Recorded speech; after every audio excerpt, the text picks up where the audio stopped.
So this is how you're going to create a clipping mask. First, you're going to create a new layer and then find this icon here in the layers window.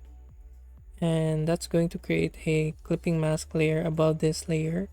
So what it does is that anything you create in this clipping mask layer, it's not going to go beyond the layer below it.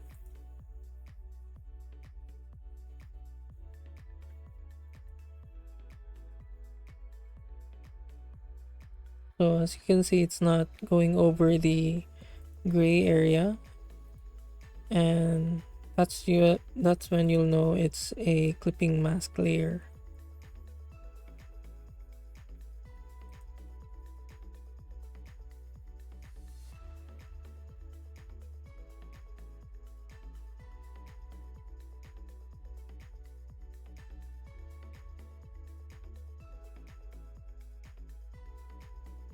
So a clipping mask is useful when you're coloring your illustration and you don't want the colors to go beyond the boundaries of your line art.